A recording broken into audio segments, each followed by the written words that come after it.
Hai Matt dan Sandy Fini Anda. Ani akan belajar cara membangun agen AI yang benar-benar berfungsi. Kita akan membangun agen yang melakukan pekerjaan nyata, seperti mengkualifikasi prospek, menindaklanjuti faktur yang belum dibayar, menangani tiket dukungan pelanggan, atau menjalankan outreach kemitraan. Pertama, kita akan membahas 3 hal yang dibutuhkan agen Anda agar benar-benar bisa bekerja. Lalu, kita akan membangun agen AI pertama Anda langkah demi langkah. Setelah itu, saya akan menunjukkan cara menghubungkan beberapa agen menjadi satu tim agar mereka bisa bekerja sama dan menjalankan seluruh alur kerja secara mandiri. Anda tidak perlu tahu cara coding dan tidak ada yang perlu diinstal. Tautan di deskripsi memberi Anda kredit gratis, jadi Anda bisa membangun semua yang ada di video ini tanpa membayar apapun. Pada akhirnya, Anda akan memiliki pola lengkapnya. Satu agen yang melakukan riset dan memberikan laporan jadi, dan satu lagi yang mengubahnya menjadi apapun yang dibutuhkan pekerjaan Anda. Jadi sebelum kita membangun apapun, apa sebenarnya yang dimaksud dengan agen AI? Anda pasti pernah menggunakan sesuatu seperti ChatGPT. Anda mengajukan pertanyaan, ia memberikan jawaban, dan Anda melakukan semua langkahnya sendiri. Itu adalah chat. Agen AI berbeda dalam satu hal mendasar. Anda memberinya sebuah tujuan, dan ia yang melakukan langkah-langkahnya. Ia merencana, pakai browser atau email, cek hasil, dan jalan hingga tuntas. Chatbot itu asisten di samping Anda, tapi agen itu karyawan. Seperti karyawan, agen butuh 3 hal untuk bekerja. Pertama, deskripsi pekerjaan, instruksi jelas tentang tanggung jawabnya. Instruksi samar adalah penyebab utama kegagalan agen. Kedua, peralatan. Karena agen membutuhkan akses ke aplikasi nyata tempat pekerjaan Anda berlangsung. Dan yang ketiga, memori. Agen yang bekerja akan mengingat bagaimana Anda menyukai sesuatu dilakukan dan menjadi lebih baik setiap minggunya. Sedangkan chatbot selalu mulai dari nol di setiap percakapan. Kita akan menyiapkan ketiganya hari ini dan resep ini berlaku di platform agen manapun. OpenClaw, Cloud Code 68N, atau yang sedang kita gunakan di sini. Kita sedang membangun di HyperAgent. Sebagai info, HyperAgent mensponsori video ini. HyperAgent buatan tim Airtable, tapi ini produk terpisah. Ini platform yang saya rekomendasikan untuk pemula. Setiap agen punya komputer cloud dengan browser asli, tanpa perlu instalasi. Dan agen-agen Anda tetap berjalan meskipun laptop Anda ditutup. 3 komponen yang baru saja kita bahas, semuanya sudah terintegrasi. Sekarang sebelum kita mendaftar, ada satu hal yang perlu diketahui. Anda akan melihat seperti apa tampilan HyperAgent saat saya merekam hari ini, tapi perangkat lunak selalu diperbarui, jadi mungkin saja letak tombolnya sedikit berbeda saat Anda menonton. Namun alurnya tetap sama, jadi ikuti konsepnya, bukan tangkapan layar yang benar-benar persis sama. Klik tautan di layar atau deskripsi untuk dapatkan kredit gratis $1.000 saat mendaftar. Kredit ini cukup untuk membangun semua di video ini dan operasional jangka panjang agen Anda. Lalu Anda akan masuk ke halaman ini. Dan di sisi kiri, Anda bisa memilih di antara 3 metode pendaftaran yang berbeda. Pilih yang Anda inginkan dan buat akun Anda. Dan setelah Anda selesai mendaftar, Anda akan sampai di sini. Di dashboard HyperAgent, Anda akan disambut dengan beberapa titik awal. Bangun agen pribadi Anda, rekrut tim agen, Anda bisa membiarkannya mewawancarai Anda, atau bahkan mengimpor agen OpenClaw jika Anda sudah memilikinya. Tapi kita akan mengabaikan semua ini karena cara terbaik untuk memahami agen adalah memulai dari halaman kosong. Cara terbaik untuk memulai bukanlah langsung membangun agen, cukup berikan tugas dan lihat apa yang terjadi. Segala sesuatu di HyperAgent dimulai sebagai sebuah thread, yaitu satu percakapan di mana agen melakukan satu pekerjaan untuk Anda. Klik thread baru di kiri atas navigasi. Sekarang sedikit penjelasan tentang pengaturan di kotak chat ini. Jika Anda mengklik menu drop-down yang bertuliskan plan, Anda akan melihat ada 2 opsi. Dalam mode eksekusi, agen akan langsung bertindak. Dalam mode rencana dulu, agen akan menunjukkan rencananya sebelum menggunakan kredit apapun. Sebagai pemula, selalu mulai dengan mode rencana. Anda akan segera tahu. Selanjutnya, berikan tugas yang harus dikerjakan. Klik chat dan jelaskan keinginan Anda. Satu hal sebelum kita mulai, saya akan membangun sebuah tim yang benar-benar bisa digunakan oleh channel YouTube kami. Itu hanya contoh. Intinya Anda belajar resepnya dan ini berlaku bagi bisnis maupun segala jenis pekerjaan. Jika pilihan saya spesifik, saya beritahu bagian mana yang perlu Anda sesuaikan. Ini prompt saya yang sebenarnya adalah sebuah template. Saya sedang meneliti pasar perangkat lunak pembuatan konten karena itulah bidang bisnis saya. Cukup ubah satu hal. Pasarnya, langkah lainnya tetap sama. Untuk toko online, pasarnya adalah pasar produk Anda. Bagi freelancer, itu adalah industri klien Anda. Resepnya sama, bahan-bahannya milik Anda sendiri. Setelah Anda memasukkan prompt Anda, silakan klik kirim. Sekarang ada satu hal kecil yang perlu diketahui. Setelah sebuah pesan dikirim, Anda tidak bisa mengeditnya. Jadi jika Anda menemukan kesalahan dalam pesan Anda setelah dikirim, klik tombol stop di bawah sini. Lalu kirim pesan yang sudah diperbaiki. Tidak ada yang terbuang selama Anda mengetahuinya sejak awal. Sekarang perhatikan apa yang terjadi. Sebelum benar-benar mulai mengeluarkan biaya, sistem akan berpikir dulu lalu mengajukan pertanyaan klarifikasi. Di sini sistem bertanya, segmen perangkat lunak pembuatan konten mana yang harus saya fokuskan? Misalnya, kita pilih gambaran umum di semua segmen, lalu klik berikutnya. Sekarang sistem bertanya, apa hubungan bisnis Anda dengan pasar ini? Saya akan jawab nih, kami adalah channel YouTube yang mengajarkan orang cara menggunakan alat-alat ini, lalu kirim responsnya. Hal ini dilakukan karyawan yang baik agar agen tidak salah mengelola uang Anda. Sistem merencanakan langkah selanjutnya, lalu menampilkannya di kanan untuk ditinjau. Jadi mari kita gulir dan periksa ulang. Ada ringkasan di bagian atas, lalu di sini ada daftar tugasnya sendiri. Menurut saya ini terlihat cukup bagus. Jadi saya akan klik setujui rencana. Sekarang, jika Anda ingin meminta perubahan atau menolak rencana secara langsung, Anda juga bisa melakukannya di sini. Tapi untuk saya akan langsung saja mengirimkan persetujuan. Dan sekarang sistem mulai bekerja. Lihat ini, sistem langsung membagi pekerjaan dan menjalankan agen riset kecilnya sendiri, masing-masing mengambil satu segmen secara paralel. Bahkan sistem memberi nama pada mereka. Padahal kita tidak meminta itu. Anda juga bisa melihat biaya yang sedang berjalan secara real-time di sini dengan mengarahkan kursor ke tag model di pojok kanan atas layar. Saya suka karena ini memberi kita transparansi penuh tentang berapa biaya yang dikeluarkan saat proses berlangsung. Sekarang proses ini akan memakan waktu beberapa menit, jadi saya akan langsung lompat ke saat pekerjaan ini selesai. Baiklah, kita sudah melompat ke masa depan dan lihat ini. Kita sudah mendapatkan respons akhir di sini, dan jika kita menggulir ke atas untuk melihat awal responsnya, kita bisa mengklik laporan ini, ringkasan yang telah dibuatnya. Kita akan klik tombol lihat di kanvas atau bahkan bisa klik untuk membuatnya layar penuh. Dan inilah dia, sebuah laporan yang sudah selesai dan terorganisir sebagai halaman web yang sebenarnya. Dan ini adalah bagian yang paling saya suka. Tautan ini bersifat publik, jadi Anda bisa klik buka di tab baru, salin tautan ini buka di jendela privat, dan tetap bisa dimuat. Jadi Anda bisa membagikannya kepada siapa saja. Mereka tidak perlu akun HyperAgent untuk membacanya. Untuk demo kita, ini tentang perangkat lunak pembuatan konten. Untuk Anda, ini bisa tentang industri Anda, pesaing Anda, atau pelanggan Anda. Langkah-langkahnya sama dan hanya deskripsi pekerjaannya yang berubah. Baiklah, jadi itu adalah pekerjaan satu kali. Mari kita tutup tab ini dan kembali ke respons kita. Jika kita gulir ke bagian bawah di sini, kita akan melihat bahwa HyperAgent sudah menyarankan beberapa langkah selanjutnya untuk kita. Lihat betapa mudahnya membuat tugas ini menjadi permanen. Saran pertama di sini untuk saya, mungkin berbeda untuk Anda, tapi untuk saya, sarannya adalah mengubah ini menjadi ringkasan otomatis mingguan. Itulah yang saya inginkan.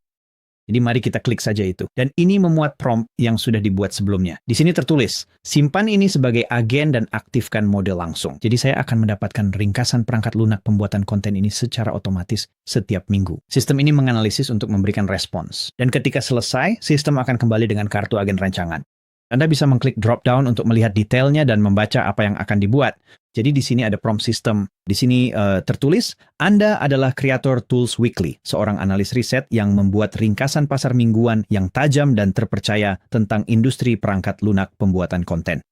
Dan sistem akan menggunakan model default. Jika Anda ingin konteks tambahan, Anda bisa menggulir ke bawah dan melihat apa lagi yang disarankan untuk tindak lanjut. Tapi sebenarnya, yang kita inginkan di sini hanyalah menyimpan agen tersebut.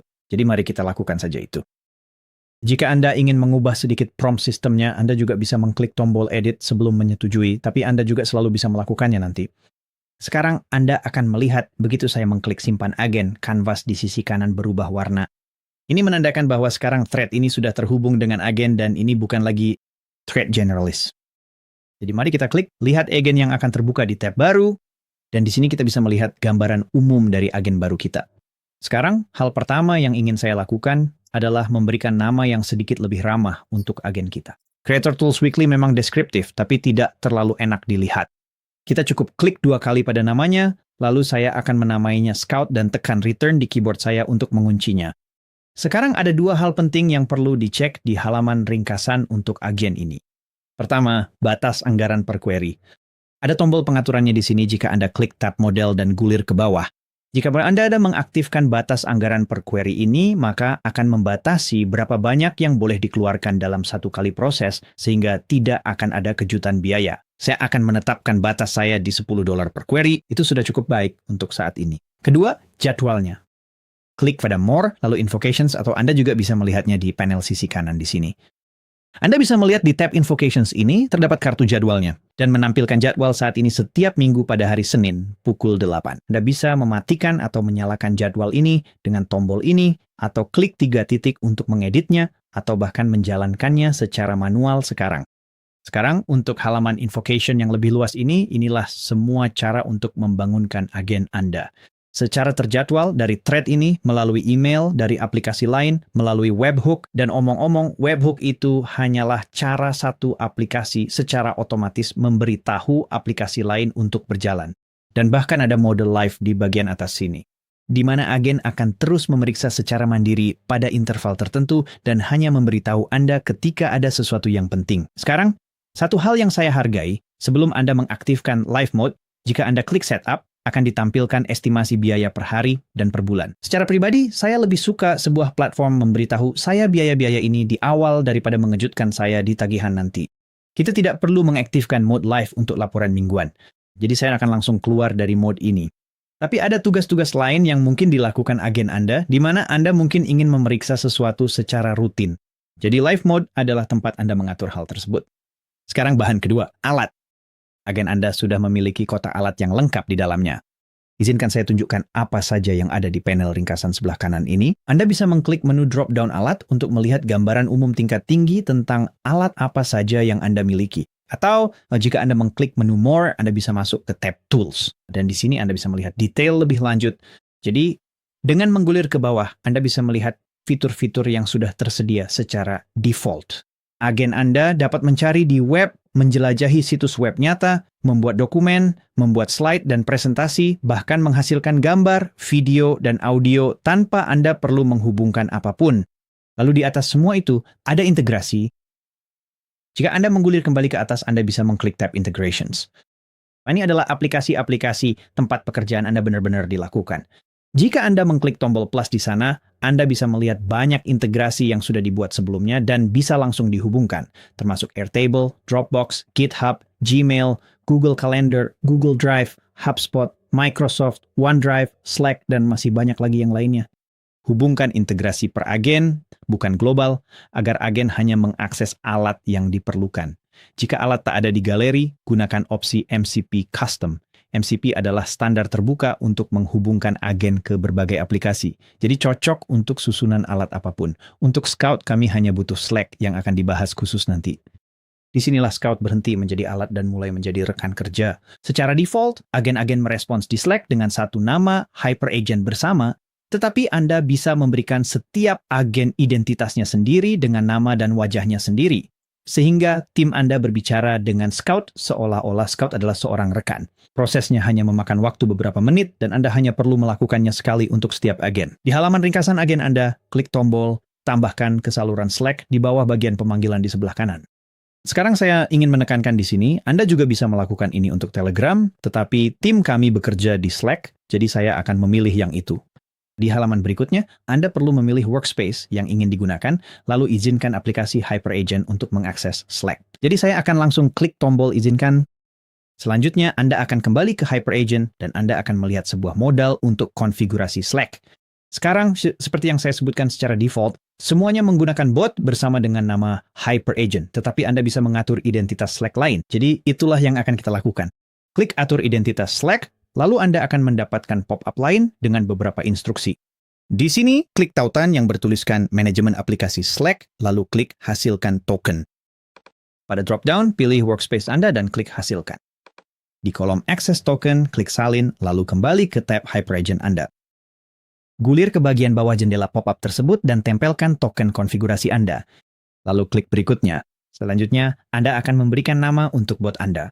Ini adalah bot Slack, bukan bot HyperAgent, tapi akan lebih mudah jika mereka memiliki nama yang sama sehingga Anda bisa mengidentifikasinya dengan mudah. Jadi saya akan menamainya Scout dan kemudian klik buat aplikasi Slack. Dan aplikasi Slack bernama Scout telah dibuat, klik tombol install ke workspace. Sekarang aplikasi meminta izin untuk mengakses Slack. Jadi pastikan workspace yang benar sudah dipilih lalu klik izinkan. Sekarang identitas bot Slack sudah diatur di sini, jadi kita lanjut klik Scout lalu klik berikutnya. Sekarang ditanyakan di mana Scout harus mendengarkan. Kita akan menambahkannya ke channel konten di Slack dan mengaturnya agar hanya merespons saat disebut saja. Bot ini akan tetap diam kecuali ada yang memanggilnya. Ada juga mode pasif, di mana bot mengamati channel dan memutuskan sendiri kapan harus berbicara. Kita akan menggunakan mode itu untuk agen kedua kita nanti. Klik tombol, tambahkan agen ke channel, lalu pilih channel mana yang ingin Anda tambahkan. Seperti yang saya katakan, untuk organisasi kami akan menambahkannya ke channel pembuatan konten dan membiarkan mode pemicu tetap pada hanya saat disebut. Lalu kita klik tambahkan agen ke channel. Sekarang sebuah kartu baru ditambahkan ke halaman ini, jadi Anda bisa menggulir ke bawah dan meninjaunya. Dan di sini Anda bisa menyesuaikan pengaturan balasan. Pertama, gaya balasan. Ada beberapa opsi jika Anda mengklik menu drop-down di sini. Pengaturan gaya balasan ini jauh lebih penting daripada yang terlihat. Jika Anda membiarkannya pada mode stream, agen akan memposting setiap langkah yang diambilnya ke dalam channel. Mencari di web, menggunakan agen, mencari di web lagi, dan ini bisa menjadi sangat ramai dengan cepat. Atur agar hanya memposting respons akhir saja, dan agen akan berperilaku seperti rekan kerja yang hanya memberikan hasil akhirnya. Anda juga bisa membiarkan agen memutuskan apa yang ingin dilakukannya, tapi untuk agen ini, saya akan memilih untuk hanya memposting respons akhir. Anda juga bisa memilih apakah akan mengizinkan agen ini merespons pesan otomatis, tapi saya akan membiarkannya tidak aktif karena agen ini sebenarnya tidak perlu membalas pesan otomatis apapun. Setelah Anda mengonfigurasinya sesuai keinginan, klik simpan. Lalu klik berikutnya. Sekarang, akhirnya, Anda bisa mengatur akses channel, dan di bagian atas, Anda bisa mengatur semua izin akses untuk agen tersebut. Jadi saat ini, agen ini hanya memiliki izin untuk membaca di semua channel yang saya akses. Tapi Anda juga bisa mengaturnya agar dapat membaca dan menulis di channel manapun. Mungkin berguna bagi beberapa bot, tapi tidak untuk yang ini. Jadi, biarkan tetap non-aktif. Lihat di bawah ini. Tertulis bahwa agen ini saat ini memiliki akses Slack tanpa batasan. Simpan di bawah ini untuk menerapkan akses hanya baca yang ditampilkan atau tambahkan channel terlebih dahulu untuk menyesuaikan. Sekarang, saya ingin menekankan bahwa agen Anda akan selalu memiliki akses ke channel yang sedang didengarkannya. Jadi untuk bot ini, sebenarnya kita tidak perlu menambahkan apapun lagi. Namun jika Anda ingin lebih yakin, Anda bisa menambahkan izin channel tertentu menggunakan drop-down ini. Jadi saya akan memilih content creation. Dan sekarang kita sudah memastikan bahwa bot ini memiliki izin untuk menulis di sana. Setelah Anda mengonfigurasinya sesuai keinginan, klik simpan. Sekarang, mari kita temui rekan tim baru kita. Buka channel Slack Anda. Dan jika Anda pergi ke channel tempat Anda menambahkannya, Anda bisa langsung melihat bahwa agen tersebut telah bergabung ke channel. Anda seharusnya mendapatkan notifikasi kecil seperti ini. Jadi mari kita kirim pesan kepadanya. Di channel ini, kita akan menyebut Scout. Dan saya akan bilang, kita sedang brainstorming untuk video berikutnya. Bisakah kamu memberikan riset terbaru dan rekomendasimu? Lalu kirimkan. Scout memunculkan balon saat memproses jawaban. Sekarang, ada hal penting agar Anda tidak bingung. Dalam mode hanya mention, Anda benar-benar harus menyebut agen dengan @mention seperti yang saya lakukan di sini. Bahkan di dalam thread yang dia mulai sendiri, jika sepertinya dia mengabaikan Anda, hampir selalu itu alasannya. Setelah beberapa saat, ikon emoji balon percakapan kecil itu akan digantikan oleh sebuah thread. Jadi mari kita klik untuk membukanya. Dan di sini kita bisa lihat bahwa Scout menjalankan laporan lengkap dan memberikannya kepada kita sebagai sebuah pesan. Semua informasi ini sangat bagus, tapi sebenarnya saya ingin ini dalam bentuk tautan halaman web, seperti yang kita punya sebelumnya. Jadi hal keren adalah kita bisa langsung memberitahukannya di percakapan. Seperti saat Anda mengobrol dengan orang lain. Kita tinggal mention Scout dan bilang, bisakah saya mendapatkan laporan ini dalam format halaman web dengan tautan yang bisa saya bagikan ke rekan kerja? Jadikan itu sebagai format standar pengiriman kita ke depannya. Kita mendapatkan emoji balon percakapan lagi. Dan setelah beberapa menit, Scout kembali dengan respons baru yang menyertakan tautannya. Jadi mari kita klik untuk membukanya. Dan seperti sebelumnya kita punya ringkasan yang bisa kita ambil tautannya dan bagikan ke siapa saja. Dan itulah seluruh pengalamannya. Siapapun di ruang kerja Anda bisa mengirim pesan ke Scout seperti berbicara dengan seseorang dan hasil kerja yang sudah selesai akan kembali di channel. Sekarang bahan ketiga, memori. Setelah setiap pekerjaan selesai, agen Anda akan meninjau dirinya sendiri dan mengusulkan apa yang perlu disimpan. Ini seperti memiliki karyawan yang menulis ulasan kinerjanya sendiri setelah setiap tugas. Lihat angka ini di navigasi pembelajaran di sebelah kiri. Lencana kecil di sini dengan angka 10. Angkanya bisa berbeda untuk Anda, tapi milik saya tertulis 10. Itu adalah saran-saran yang sedang menunggu kita. Jadi silakan klik tab pembelajaran untuk membukanya. Dan di sini Anda bisa melihat ada saran-saran baru yang menunggu kita dari berbagai thread yang kita miliki. Ini adalah thread pertama yang kita miliki langsung di HyperAgent, dan ini yang ada di thread Slack. Jadi mari kita klik untuk memperluas dan melihat saran-saran dari thread aslinya.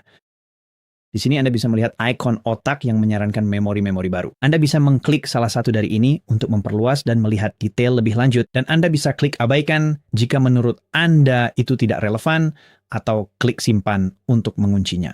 Ada 3 jenis hal yang masuk ke sini. Memori adalah fakta. Ini menyimpan seperti apa bisnis Anda dan di mana Anda ingin pekerjaan Anda dikirimkan. Jika Anda menggulir ke bawah, Anda bisa melihat kita punya saran rubrik. Rubrik adalah kartu penilaian yang digunakan untuk menilai pekerjaan di masa depan. Mari kita terima yang satu ini. Lalu, jika kita melihat thread Slack kita, ikon dokumen ini menunjukkan saran prompt. Peningkatan prompt memperjelas deskripsi tugasnya sendiri. Yang ini mengajarkannya untuk lebih baik dalam menjaga agar tetap sesuai anggaran biaya. Jadi kita akan klik terapkan. Anda menyetujui setiap saran dengan satu klik dan setiap proses membuat proses berikutnya menjadi lebih baik. Itu adalah bagian yang tidak bisa dilakukan chatbot. Anda juga bisa mengklik tombol lampu di kanan atas untuk menyarankan pembelajaran. Itu akan memuat sebuah thread dan meninjau seluruhnya secara manual, menganalisis percakapan untuk mencari pola guna, menyarankan perbaikan baru yang belum pernah diajukan sebelumnya. Anda bisa memicu itu kapan saja. Saat Anda melakukannya, thread akan terbuka di dalam HyperAgent dan akan kembali dengan sebuah respons. Itu termasuk sejumlah memori, rubrik, dan saran prompt. Dan Anda bisa menyimpan atau mengabaikannya seperti yang Anda lakukan di tab Learnings. Saya akan langsung menyimpan rubrik ini. Satu agen memang berguna. Perubahan besar terjadi saat ada agen kedua, karena sekarang mereka bisa saling menyerahkan pekerjaan. Scout mengirimkan hasil riset setiap hari Senin. Jadi mari semua kita buat agen yang mengambil ringkasan dari Scout dan mengubahnya menjadi rencana video siap syuting lengkap dengan thumbnail. Di navigasi sisi kiri HyperAgent, temukan bagian pembagi drop-down agen dan klik tombol plus di sebelahnya untuk menambahkan agen baru. Lalu klik buat dengan chat. Itu akan membuka thread baru dan secara otomatis memuat prompt yang berbunyi, bantu saya membangun agen dalam mode rencana. Jadi sekarang kita cukup menjawab pertanyaannya dan mendeskripsikan tugasnya. Di sini ada beberapa opsi preset, tapi saya akan langsung mengetikkan respons custom baru. Saya akan mengatakan tugas Anda adalah mengambil laporan terbaru dari Scout dan mengubahnya menjadi sebuah naskah. Buat garis besar untuk saran teratas dan hasilkan gambar thumbnail. Saya akan klik berikutnya. Bagaimana seharusnya ini dijalankan? Kita punya beberapa opsi. Secara permintaan terjadwal dari pesan Slack atau dari email, tapi saya akan lebih spesifik. Saya pasti akan bilang, ketika Scout mengirimkan ringkasan mingguan di Slack. Dan klik berikutnya. Apakah ini perlu akses ke alat atau layanan eksternal? Tentu saja, kita ingin ini punya akses ke Slack agar bisa memberikan respons di sana. Tentang apapun yang relevan untuk situasi Anda, untuk apapun yang sedang Anda bangun dengan agen kedua Anda. Bagi saya, ini sudah cukup, jadi saya akan lanjut dan klik kirim respons. Sekarang AI akan mempertimbangkan konstruksi agen di dalam thread. Setelah berpikir sejenak, AI kembali dengan sebuah pertanyaan. Pertanyaannya adalah, apakah rencana ini sudah benar? Jadi mari kita gulir ke bawah, pastikan bahwa AI sudah menangkap semua yang saya minta dan sesuai dengan yang saya bayangkan. Dan setelah saya gulir, menurut saya hasilnya cukup bagus. Jadi mari kita lanjutkan dan klik setujui lalu kirim respons. Sekarang AI mulai bekerja menjalankan agen baru. Dan setelah berpikir sejenak, AI kembali dengan kartu agen yang bisa kita klik untuk melihat detailnya. Dan jika kita suka dengan apa yang kita lihat di sini, kita bisa lihat bahwa agen ini mengintegrasikan pembuatan gambar. Agen ini menggunakan Opus 4,8 dan akan mengatur integrasi Slack secara otomatis. Jadi semua itu terlihat bagus dan kita bisa klik simpan agen. Sekali lagi, kanvas berubah warna. Untuk menandakan bahwa thread ini sekarang sudah terhubung dengan agen dan kita bisa klik untuk melihat agennya. Agen ini menamai dirinya produser. Keren juga, nama itu akan saya pakai. Sekarang agen ini sudah terhubung ke Slack, tapi perlu dihubungkan manual ke channel kita. Jadi, di sisi kanan, klik tambahkan ke channel Slack di bawah bagian invocation. Kita juga ingin memberikan identitas sendiri untuk bot ini. Jadi bot ini bukan hanya HyperAgent, dan kita juga tidak menggunakan identitas yang sama dengan Scout. Jadi, klik untuk mengatur identitas Slack lain, dan ikuti proses yang sama seperti saat kita mengatur Scout sebelumnya. Beri nama untuk bot Anda.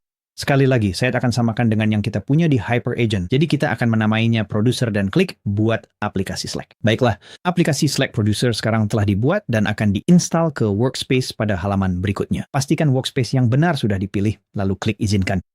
Dan sekarang setelah kita membuat identitas bot, kita akan klik bot tersebut di daftar, lalu klik berikutnya. Sekarang kita akan menambahkan agen ke channel untuk mendengarkan. Channelnya akan sama, yaitu Content Creation. Dan kita akan mengatur mode pemicu ke pasif. Mode pasif memungkinkan agen untuk melihat semua pesan yang masuk, mengidentifikasi apakah pesan tersebut relevan untuk bot ini, dan jika ya, bot akan merespons. Jika tidak, bot akan mengabaikannya. Jadi sekarang kita akan klik tambahkan agen ke channel, pastikan izin dan gaya balasan sudah benar. Sekali lagi, saya tidak perlu agar responsnya di streaming. Untuk yang satu ini, kita pilih biarkan agen yang memutuskan dan merespons pesan otomatis. Ya, kita akan membutuhkan itu karena bot lain akan memposting pesan yang perlu direspons oleh bot ini. Baiklah, kita klik simpan dan klik berikutnya.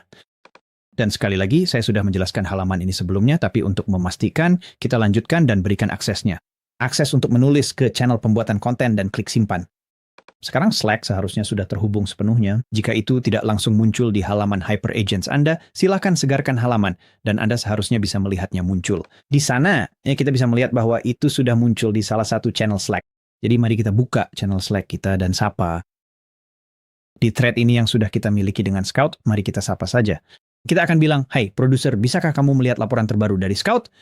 Sekali lagi, bot ini hanya mengamati thread ini secara pasif, jadi kita tidak perlu menggunakan tanda @ untuk menyebutnya. Instruksi tentang apa yang harus dilakukan sudah tertanam di prompt sistemnya. Jadi, secara teori ini saja yang perlu kita kirimkan. Mari kita kirimkan sekarang. Dan dalam mode pasif, Anda mungkin tidak langsung melihat apapun yang terjadi. Cukup ketahui bahwa bot Anda sedang bekerja di latar belakang. Jika Anda pernah merasa ragu dan ingin membuktikan sendiri bahwa agen Anda sedang bekerja, Anda bisa kembali ke tab HyperAgent.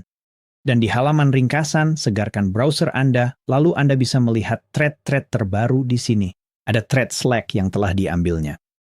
Dan di sini tertulis bahwa ia akan mulai dengan membaca status laporan saat ini, mengumpulkan konteks dari Slack, lalu akan menjalankan tugasnya. Jadi saya akan kembali ke Slack dan kita tunggu saja sampai selesai, lalu hasilnya akan dilaporkan di sini. Baiklah, sekarang lihat ini. Produsernya sudah merespons di thread tersebut. Sepertinya ada beberapa gambar thumbnail di sini. Sebenarnya hanya ada satu, tampaknya gambar itu muncul 2 kali. Dan di sini juga ada seluruh naskah, atau setidaknya kerangka naskah. Kita mendapatkan kumpulan judul sementara, hook, dan setup. Poin-poin utama, dan semua yang kita butuhkan untuk benar-benar mulai mengerjakan sebuah video. Thumbnailnya, jika saya klik untuk memperbesar, benar-benar bisa digunakan. Sepertinya di sini idenya adalah untuk video berjudul Adobe baru saja offline. Photoshop AI sekarang bisa digunakan tanpa Wi-Fi sama sekali. Jadi idenya adalah berada di pesawat dan memiliki gambar di Photoshop yang omong-omong terlihat seperti render Photoshop yang cukup meyakinkan. Ini adalah thumbnail yang keren dan bisa dipakai. Scout Research, producer, sudah diproduksi, dan kami tidak pernah menyalin apapun di antara mereka. Sekarang ingat, rencana video adalah apa yang dibutuhkan bisnis saya. Agen kedua Anda membuat apapun yang Anda butuhkan. Posting blog, bulletin, deskripsi produk, proposal klien, dan polanya melampaui konten sepenuhnya. Satu agen bisa memantau kotak masuk, sementara agen lain menulis balasan. Atau satu mengumpulkan data, sementara yang lain membuat laporan mingguan. Resepnya selalu sama. Satu agen menghasilkan, agen berikutnya membangun di atasnya, dan ini baru dengan 2 agen. Anda bisa menumpuk lebih banyak lagi berturut-turut untuk menciptakan seluruh alur kerja dari berbagai agen, karyawan yang berbeda yang mengerjakan tugasnya masing-masing. Itu bukan lagi mengotomatisasi satu tugas. Itu adalah sebuah tim. Terakhir pertanyaan umum, berapa biayanya? Jujur saja, pekerjaan nyata di sini butuh biaya. Penelitian kami memakan biaya beberapa dolar untuk setiap percobaan. Perbedaannya adalah Anda bisa melihat semuanya. Ini adalah pusat komando di sini. Setiap agen, setiap percobaan, biaya per percobaan, semuanya ada di satu tempat. Dan Anda dapat mengaksesnya dari navigasi di sisi kiri dengan mengklik Command Center di bawah bagian Agents.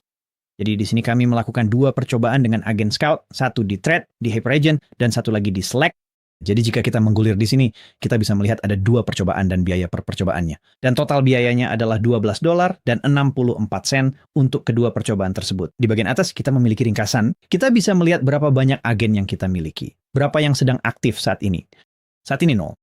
jumlah total percobaan, skor rata-rata yang akan diambil dari rubrik yang Anda buat bersama para agen, dan kemudian total biaya Anda. Jadi, semua yang baru saja saya demonstrasikan hari ini menghabiskan biaya $18 dan 21 sen. Lalu, pending adalah berapa banyak item yang masih tertunda, sedang belajar, menunggu Anda untuk menindaklanjutinya.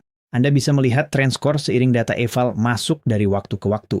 Anda bisa melihat rincian biaya per agen, dan Anda juga bisa melihat daftar semua percobaan terbaru. Seiring daftar agen Anda bertambah, daftar ini juga akan bertambah, dan data di sini tentang kualitas dan tren kualitas akan terisi seiring waktu saat rubrik-rubriknya diisi. Sekarang mari kita klik untuk membuka salah satu agen kita. Dan inilah trik yang kebanyakan orang tidak sadari. Penghematan terbesar bukan berasal dari beralih ke model yang lebih murah untuk menjalankan agen-agen ini. Jika Anda menggulir ke bawah di bagian ikhtisar, ke bagian observabilitas dan melihat penggunaan, Anda bisa melihat grafik penggunaan untuk agen Anda. Seiring waktu, Anda dapat melihat model mana yang digunakan pada waktu-waktu tertentu. Dan di kanan atas sini ada tombol optimalkan biaya. Tombol optimalkan melatih agen belajar dari riwayatnya dan mengusulkan skrip yang mempermudah kerja. Begitu cara tersimpan, agen tak perlu mengulang langkah. Tiap jalan, biaya bisa hemat separuhnya. Gabungkan itu dengan batas anggaran kita, pakai kredit gratis di tautan. Pantau layar ini seminggu pertama, Anda akan tahu biaya aslinya sebelum membayar sendiri. Klik optimalkan biaya untuk melihat hasilnya. Pesan otomatis akan muncul di Thread Scout. Isinya, bantu turunkan biaya per jalan agen Scout Anda. Dan Anda bisa langsung menjalankannya. Setelah beberapa saat, seperti percakapan lain dengan para agen, ia akan kembali dan memberikan beberapa pertanyaan yang perlu Anda jawab. Anda bisa melihat semua draft di sebelah kanan berisi rencana tugas serta usulan kegiatan. Cukup lanjutkan percakapan dengan agen tersebut. Anda bisa pilih apa yang perlu dioptimasi dan apa yang tidak. Saat ini Anda sudah memiliki tim AI yang berfungsi, riset mingguan setiap Senin, dan konten otomatis yang berjalan tanpa campur tangan Anda. Dan Anda tahu resepnya, pekerjaan yang jelas, alat yang nyata, serta memori. Tautan pertama di deskripsi di bawah ini memberi Anda kredit gratis senilai $1.000 untuk mulai mencoba dengan cara termurah guna mengetahui apa yang bisa dilakukan tim AI untuk bisnis Anda. Terima kasih sudah menonton.